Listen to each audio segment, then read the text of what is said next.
Welcome, this is Luke Smith, RuralVacantLand.com. Today, I'd like to make an offer on this Panera Bread. We've got a Panera Bread building in the background, and I've been talking to Lee McLean, the broker that's selling this property, and asking questions and studying the area and liking the numbers in the area and think we can make this one happen. So I'm submitting this video along with an offer for this property and proof of funds and other things to come shortly. So let's jump into this. This is who am I and why do I care about your building? So I've got this pulled up in Crexy. I like Crexy. Crexy.com is a website that Lee McLean posted this property on for sale. I like Crexy because you can compare lots of different numbers and statistics off of this website in an automated way. So I look at lots of properties and this one stands out to me, and I'll try to explain why and why I'm passionate about this building. He's got this thing at 4,600 something square feet, a bunch of parking spaces, asking price $1,170,000. Lee's phone number, contact information, number and stuff is over there if other people are watching this and they're scratching their head. And he's trying to lease it or sell it. I'm interested in buying this building and trying to lease it to somebody else. So I'm looking at this building and I'm looking at the area, and I'm looking at the business in the area, and I'm looking at maps, lots of different maps and databases. I'm a data guy. And if you look at the history of my YouTube channel here, you can go look at old videos and they go back for years. I think there's over 1,500 videos on this YouTube channel, me talking about land, me selling land, me buying land, me talking about strategies, deals that I'm into, pros, cons, all kinds of things. Lots of comments along the way from people who have bought land from me, people that are happy, people that are mad, people that have sold land to me. The good, the bad, and the ugly. It's all out there, published and ready for you if you want to go read through that. My point is, I've got a lot of history of doing real estate transactions of all different kinds. I started out with lots of rural vacant land, property in the middle of nowhere, and buying it for not much money and selling it for not much more money, and presenting those properties and showing them to people, where the people that had them before didn't have any reach or any way to get them up for sale and make them happen. I started presenting them to larger audiences and bringing larger reach to the table that would like to buy those properties, and doing the paperwork and making it really easy for people to buy those things and take off with them. And so somewhere along the way, I started getting a taste for high traffic retail land, like the kind of land that a McDonald's would go on, for example, on the busy street corner, and the cars go around and everybody sees it. And, something should be built next to McDonald's and on the other corner and the next one. And what goes there, a drive-through or a bank or someone, and promoting those properties and figuring out the data and the technology and the logic and the sales pitch and the understanding of those properties to deliver them direct to the consumer, direct to who goes there, who might want to lease it from me with a ground lease, or do a build to suit, build something for them, move them in, rent it to them, and sell it on the back of that instead of just selling the land. And the more of those properties I get into, the more I learned that it's a lot easier to lease buildings or sell buildings or work on buildings than the land. They're already built. There's a lot more data, and they're easier in multiple ways. So that brings around the history of a lot of these real estate transactions. I've been into 2,000 plus transactions. You can go see, and you look up my name and information, and almost at least every state in the country is record, public records, but almost all the counties in each one of those states too. Lots of them anyway, not all of them, but lots of counties in every state across the country. Lots of properties. And so this property you've got here, I'm looking at it from a statistical point of view of figuring out land. Like, how could I figure out who should use this building, and how do I reach them, and how do I make that happen? So I send a lot of mail. I do a lot of outreach. Historically, I've done a lot of social media as well, but a lot of, let me jump into it. I was going to pull this up last, but I just took a picture today. Here's an example. Here's one of 3 machines like this I have in my garage.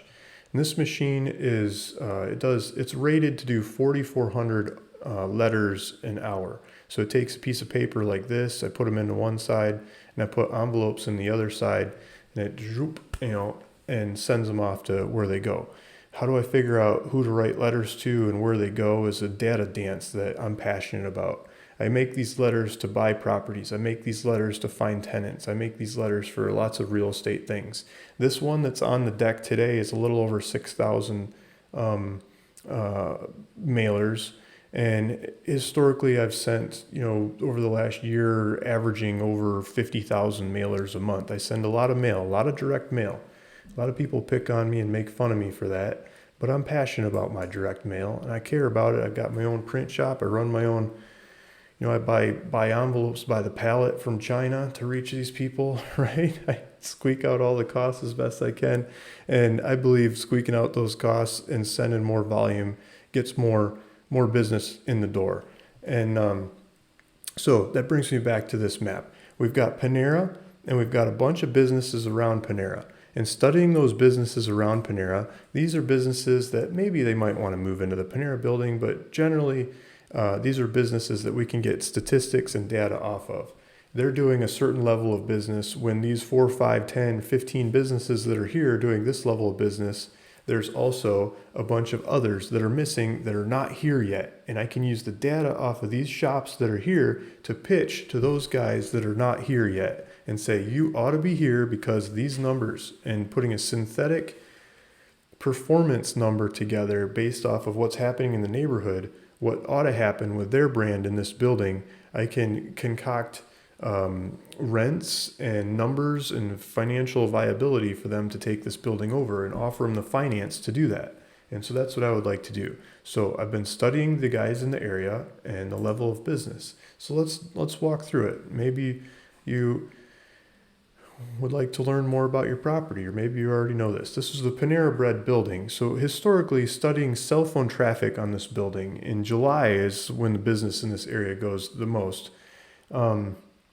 July of 2022, they had over 25,000 customers a month go through that building. That's amazing. That's awesome. That says the building works. It's accessible. It happens. And the lower parts of the years in January, colder time of the month or the year is 10,000. So even in the winter, it's 10,000 customers a month. In the high times of the summer, it's 25,000 customers a month, kind of 20-ish, maybe just under 20,000 customers a month average throughout the year. That's a pretty good business. Somebody else that looks at this building and just looks at the building and say, Panera went out of business. I don't want to go do business there. Panera didn't go out of business. They had good business here. They moved up the street to get a drive-through building, brand new drive-through building. Maybe, I think it's 40% of the Panera shops right now are drive-throughs. They're trying to get that up to 80% or something, like they're trying to go for much higher percentages of drive-throughs. So it's just writing on the wall for this location. They eventually made that move. Now, other ones in the area that are using, sit-down restaurant footprints of this kind of ish size is Longhorn Steakhouse. This particular one that's up the street, there's 549 of them in the databases locations right now that are mapped out. And this one's 95 percentile. 95 percentile means like 94% of the other Longhorn Steakhouses have these kinds of performances, and 4% of them have something crazy better, like downtown Manhattan or something, has more volume.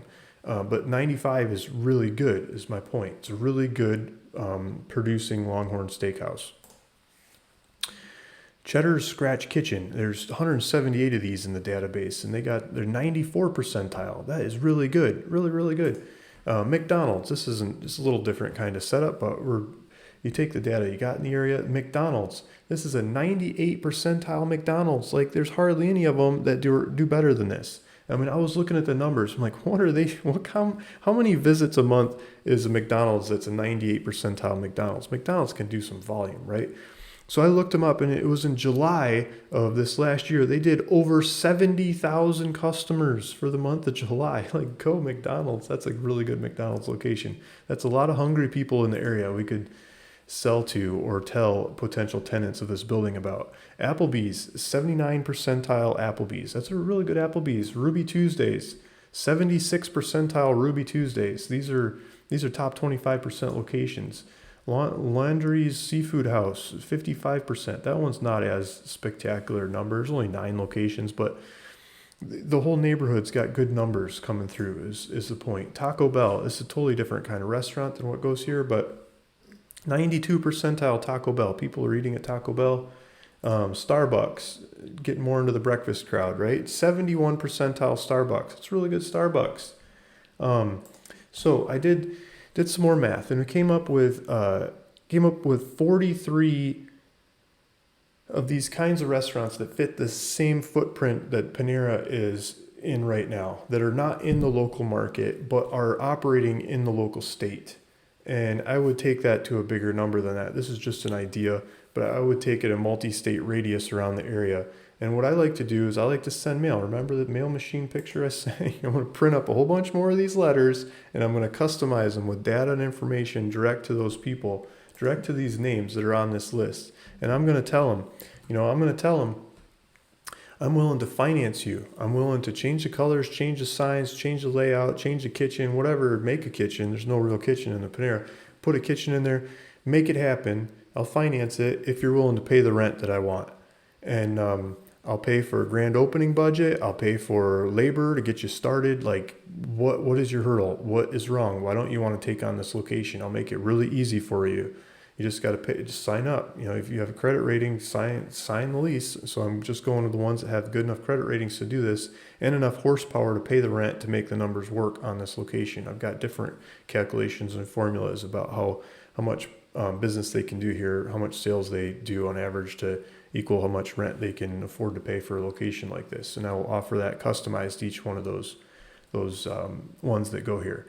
And so that 43 I was just talking about are the ones that fit the whole building. Those are the ones that fit the building. I will mail, I will reach out, I will call, I will hit them in multiple different ways, the best I can. And I've done business with some of the names on that list already and other properties. I might be able to use some of the old contacts to pull that off. And I will also look at cutting this building into multiple pieces, of maybe one shop takes a corner, the other takes the whole thing, or half and half, or third. And that expands the list exponentially, a lot more names. And so I'll do a bigger area and a lot more names that could take a piece of the building. And I'll ask them for a rent that's different because of the cost of fixing it one way or another to put them in there. But a couple of the smaller names going in there generally adds up to more than one of the names going in there, and get even better economics off of it. And so why am I telling you this? I'm telling you this because Lee McLean was asking for who am I and what do I plan on doing with this building? This is a background of who I am. You can watch 1,000+ YouTube videos about real estate things in the past. And applying that knowledge and that information to systematically going through and offering the moon to each one of the potential tenants of this building. If I get one of them to sign up, one of them to say yes and go for it where the numbers work, then I will close. I'll close the thing and I'll make it happen and go run and follow through with them. So I'm asking for the time. I'm giving you the price. I'm asking for the time to allow me to do this dance and this marketing blitz to make this happen. If you have any questions, have any comments, please let me know. Lee will have my information. I'm going to send it to you shortly. Thanks for listening. Thanks for watching. This is Luke Smith, ruralvacantland.com. See you in the next one.